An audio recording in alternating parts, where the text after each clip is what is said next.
After studying this module, we shall be able to understand what managers do in organizations, describe the functions approach to management, explain the roles approach to management. A manager is one who is responsible for his subordinates and resources of the organization. In this sense, managers include organizational planners, organizers, leaders and controllers. Simply stating, a manager is what a manager does. In words of Stoner, managers do the following: work with others and work through others, bear the ultimate responsibility for organizational results, balance divergent goals and set priorities, think conceptually and critically, assume risks and make difficult decisions. Managing is the process of getting things done by and through others. How a manager gets things done through other people?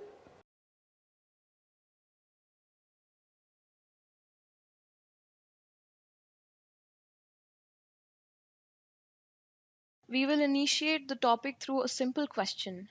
What do managers do? Managers work with others and work through others. They bear the ultimate responsibility for organizational results. They balance divergent goals and set priorities. They think conceptually and critically, and they assume risks and make difficult decisions. In the words of Henry Fayol, to manage is to forecast and plan, to organize, to command, to coordinate, and to control.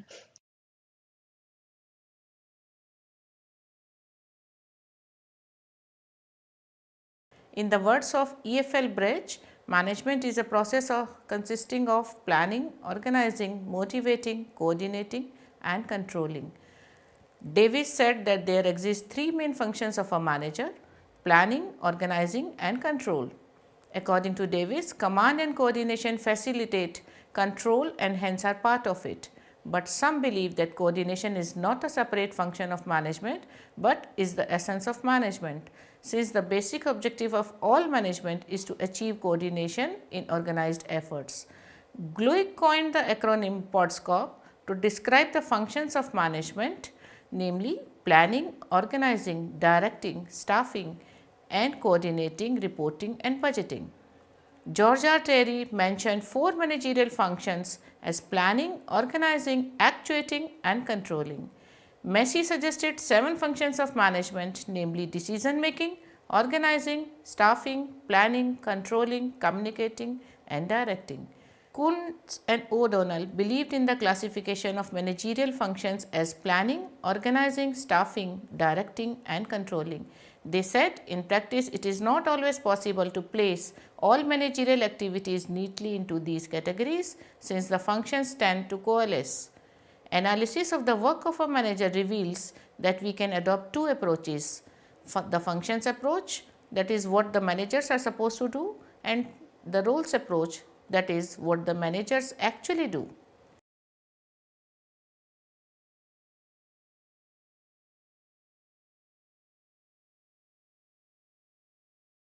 For studying the functions of a manager, we can adopt two approaches: the functions approach that emphasizes on what managers are supposed to do, and the roles approach that emphasizes on what managers actually do. We shall discuss both the approaches in detail. Let us begin with the roles approach. Role is defined as the pattern of behavior that is defined for different positions. It refers to the expected behavior of occupant of that position, not all their behaviors, but to what he does as an occupant of that position.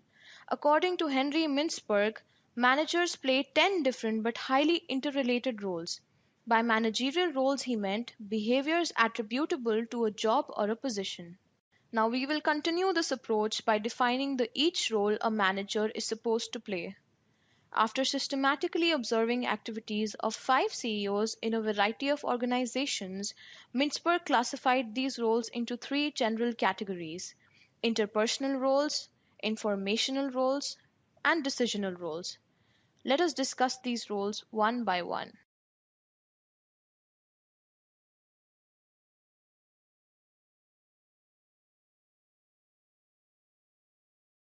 Managers assume various roles.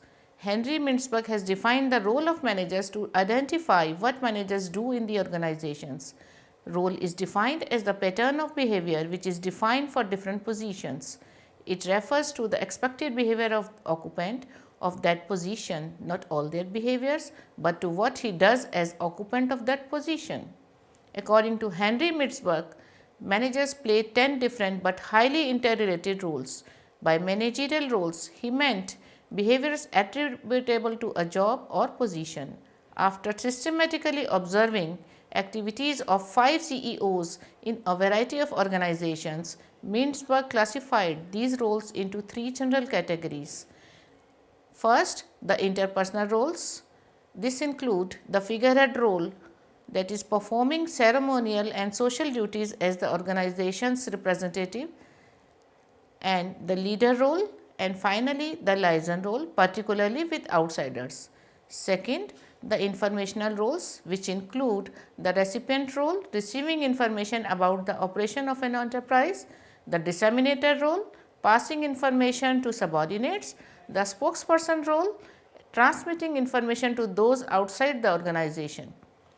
Third, the decisional roles, which includes the entrepreneurial role, the disturbance handler role, the resource allocator role, and the negotiator role, dealing with various persons and groups of persons. Let us discuss these roles one by one.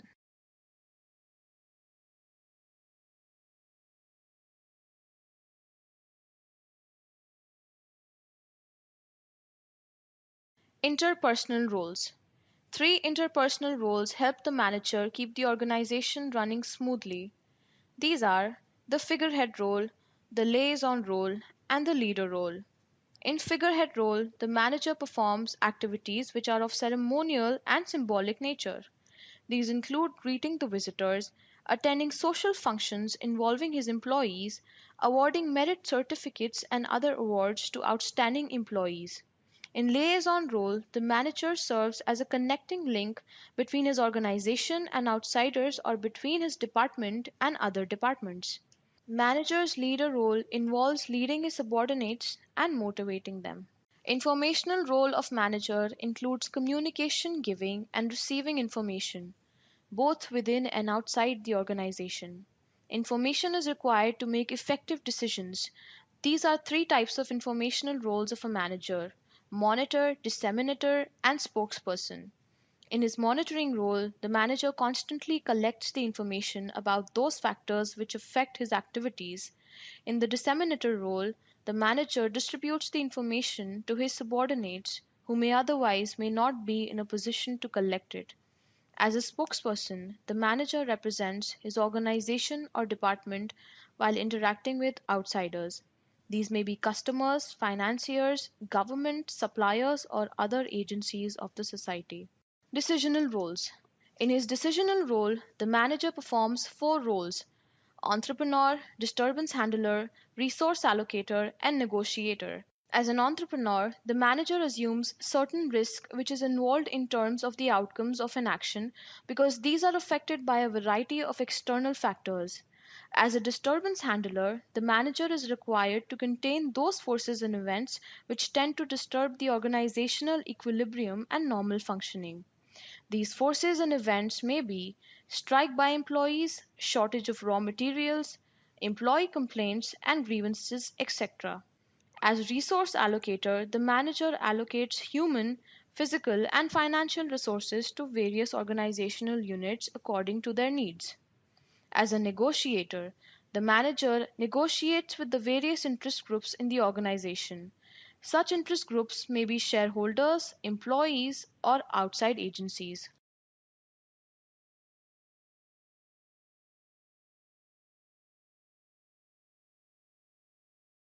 Decisional role of a manager involves choosing the most appropriate alternative out of the available ones so that the organization achieves its objectives when the chosen alternative is put into action. In his decisional role, the manager performs 4 roles: entrepreneur, disturbance handler, resource allocator, and negotiator. As an entrepreneur, the manager assumes certain risk which is involved in terms of the outcomes of an action because these are affected by a variety of external factors. Since these factors are dynamic and change constantly, the manager is required to bring suitable changes in the organizational processes to align these with the requirements of the environment. As disturbance handler, the manager is required to contain those forces and events which tend to disturb the organizational equilibrium and normal functioning. These forces and events may be strike by employees, shortage of raw materials, employee complaints and grievances, etc. As resource allocator, the manager allocates resources, human, physical and financial, to various organizational units according to their needs. As negotiator, the manager negotiates with the various interest groups in the organization. Such interest groups may be shareholders, employees or outside agencies.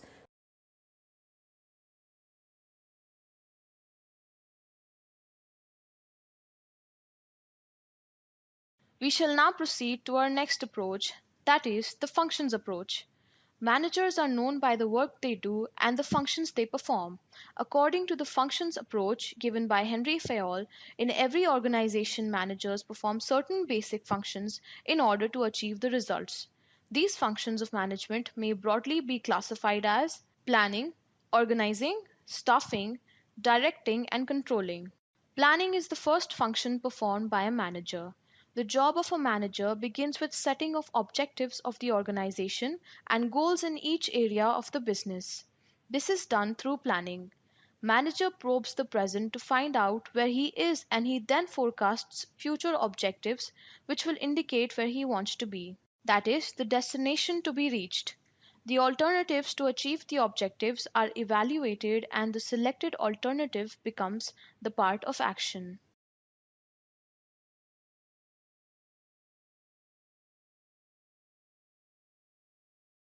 Through taking purposeful action regarding organization's future, the manager assumes the first managerial function, that is planning.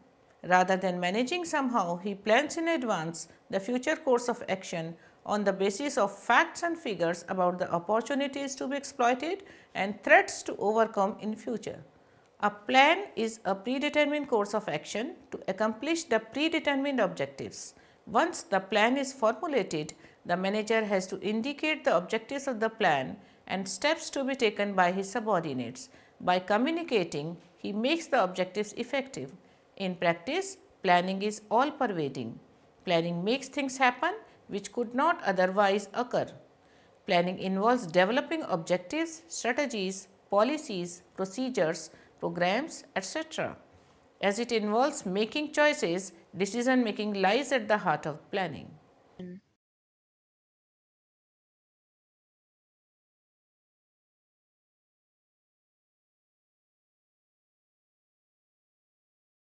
Organizing. Managing a business is not just planning. It includes putting life into the plan by bringing together the managerial personnel, employees, physical and financial resources, etc., to execute plans. When these resources are assembled, the organization comes to life. Organizing involves determining activities needed to fulfill the objectives, grouping these activities into manageable units, and assigning such groups of activities to managers. Delegation of authority creates an organization.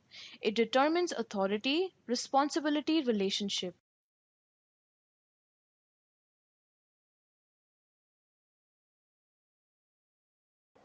Let us now move on to discuss delegation. Delegation of authority creates an organization. It determines authority responsibility relationship. These relationships must be properly coordinated to secure unity of organization. Hence, the work of managing includes both planning and preparing to do, that is, both planning and organizing. Organizing to achieve the plans is the tooling process or preparation for the work to be done. Planning involves thinking, deliberation and decision making regarding the future course of action. Organizing provides a framework of management or a mechanism for purposive, integrated and cooperative action by many people in a joint effort to implement any plan. Planning decides what management wants to do, while organizing provides an effective mechanism for achieving the plan or objectives. According to Louis Allen, organizing is the process of identifying and grouping the work to be performed, defining and delegating responsibility, and the authority and establishing relationships for the purpose of enabling people to work most effectively together in accomplishing objectives. Establishing superior subordinate relationships is an important task in organizing.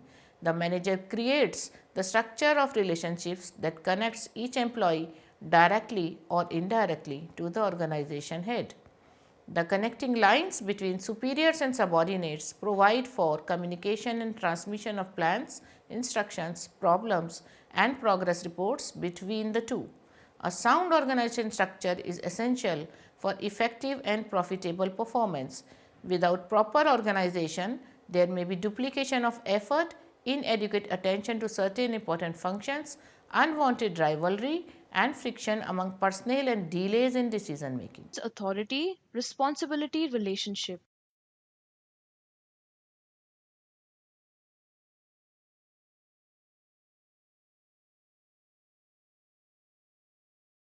Staffing involves manning the various positions created by the organizing process.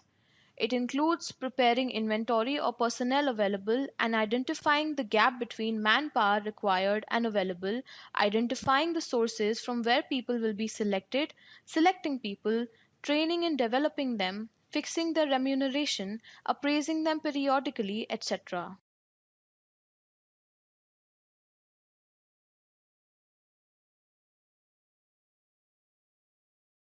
There is controversy whether staffing function is to be performed by all managers in the organization or it is to be handled by the personnel department which looks after the personnel matters enumerated above. To make it convenient and clear, some processes of staffing are completed by the personnel department. In doing so, it facilitates the performance of staffing function by managers in the organization. For example, managers are required to appraise the performance of their subordinates. Personnel department can facilitate this function by prescribing and supplying the performer for this appraisal so that there is uniformity in the appraisal system throughout the organization. Similar support can be provided by personnel department in other aspects of staffing. Periodically, etc.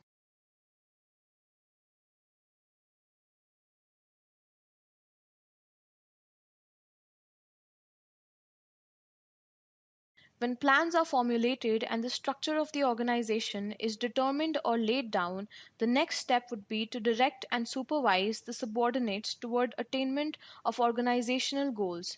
A manager must develop the ability to command and lead. He must know how to direct others, that is, how to issue orders and instructions without arousing resentment or offense, and he must be able to secure willing obedience from his subordinates without destroying their initiative and creativity. The function of directing is also termed as leading, guiding, motivating, teaching, stimulating, and actuating. Controlling is the last phase of management process. It is the process of establishing performance standards, measuring actual results or present performance, comparing those results with the set standard, finding out the reason for deviations of actual from desired result and taking corrective action wherever necessary. Thus, ensuring the achievement of objectives and plans of organization is termed as controlling function.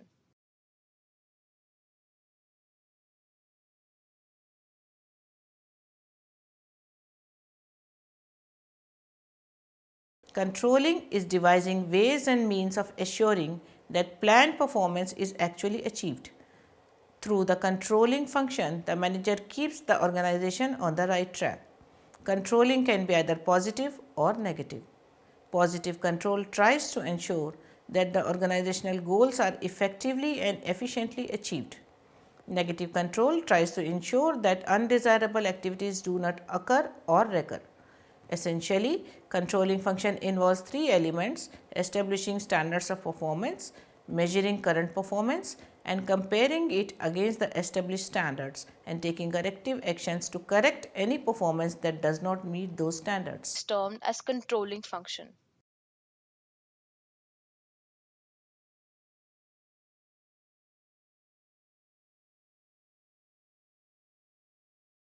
We will now discuss relationship among the management functions. As far as the relationship between managerial functions is concerned, All managerial functions are necessary and are related and interrelated to each other. Managerial functions are inseparable. Each function blends into the other and each mutually affects the performance of the others. Moreover, they have to be performed in a sequence.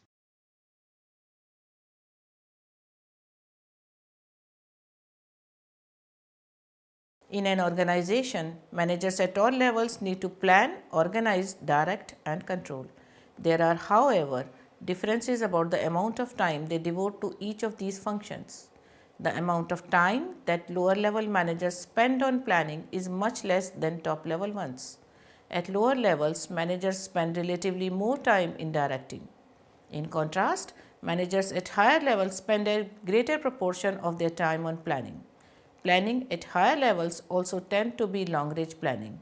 The amount of time spent on controlling function is fairly consistent at all levels of management except at the very top level. Also, time devoted to the organizing function is fairly consistent at all levels of management. Again, at lower levels, managers may be specialists, but at higher levels, it is essential that they may be generalists who can see beyond the boundaries of functional areas. Moreover, they have to be performed in a sequence.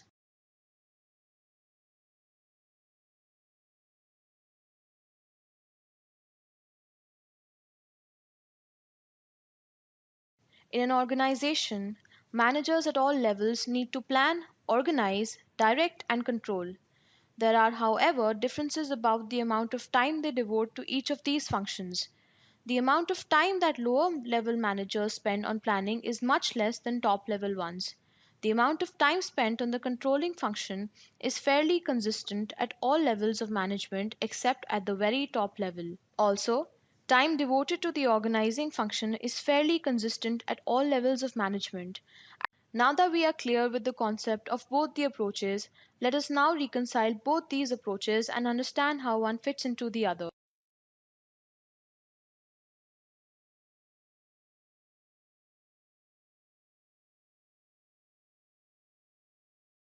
Follow-up studies on validity of Mintzberg's roles approach largely came out with the supportive evidence on managerial roles cited by him. This approach still suffers from two limitations. First, the type of roles that have been identified by Mintzberg are not applicable to all types of managers, particularly those at lower levels.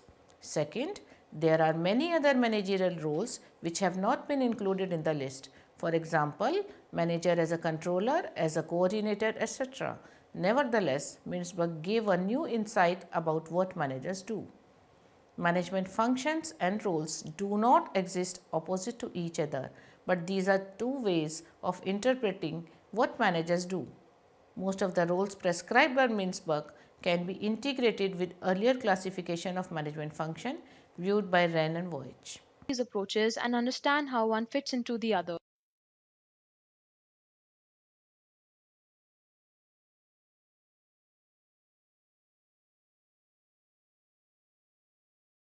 The reconciliation between functions and roles approaches of managerial jobs shows that in planning, a manager performs informational and decisional roles as he collects relevant information on the basis of which he makes decisions.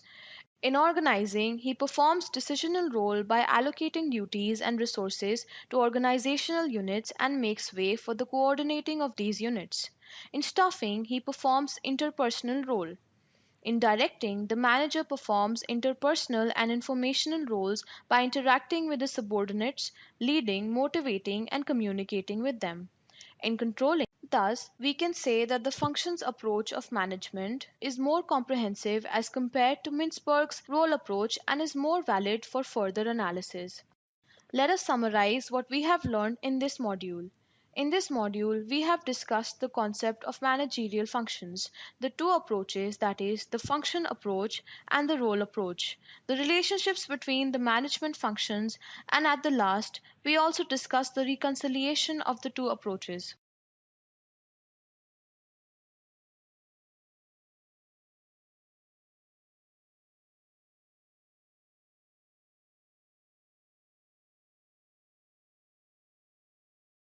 Let us now recapitulate what we have learned in this module. Various authors have defined managerial functions differently. Some favor only 3 to 4 functions, while others expand the list to add many more functions. Gulick suggested functions of a manager through an acronym PODSCO. To better understand the functions of a manager, one can look at the two approaches, namely roles approach and functions approach. Although there are 14 approaches, the focus here is restricted only to two approaches. The roles approach. The managerial roles approach describes 10 roles played by a manager, namely figurehead, leader, liaison, recipient, disseminator, spokesperson, entrepreneurial, disturbance handler, resource allocator, negotiator. This approach is popularized by Henry Mintzberg of McGill University. According to Mintzberg, managers do not perform the classical managerial functions of planning, organizing, leading, coordinating, and controlling. Instead, they engage in a variety of other activities or roles. These roles can be classified into three categories: interpersonal roles, informational roles, and decision roles. The functions approach defines managers are known by the work they do, the functions they perform. According to the functions approach originated by Henry Fayol, in every organization, managers perform certain basic functions in order to achieve the results. These functions may broadly be classified as planning, organizing, staffing, directing, and controlling. Planning is the first function of management, involves setting objectives, determining ways and means to accomplish objectives, deciding in advance future course of action, developing alternatives require thought and action. Planning is the thinking function. Strategies, policies, procedures, programs, methods, schedules, projects are examples of plans. Organizing. Identifying and grouping the work to be performed, establishing superior subordinate relationships is important to an organization. Bringing together people and other resources to execute plans is organizing. Developing authority responsibility relationships, delegation of authority, and accountability are integral to organizing. Staffing. Preparing inventory of people, finding gaps between availability and requirements, identifying sources of manpower, selecting suitable people and manning them at various positions, providing training, fixing remuneration, and appraising people comes under the purview of the third function of management called staffing. Directing. Supervising subordinates, issuing them orders and instructions to get things done without inviting resentment and securing willing obedience from subordinates is directing function.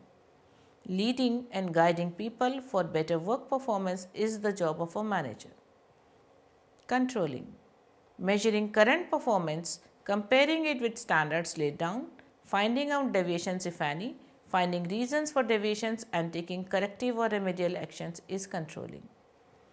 5 functions of management are interrelated and interdependent. They are inseparable and necessary. They must be performed in sequence as planning, organizing, staffing, directing, and controlling. Time spent for various functions of management differs at low, middle, and top levels of management.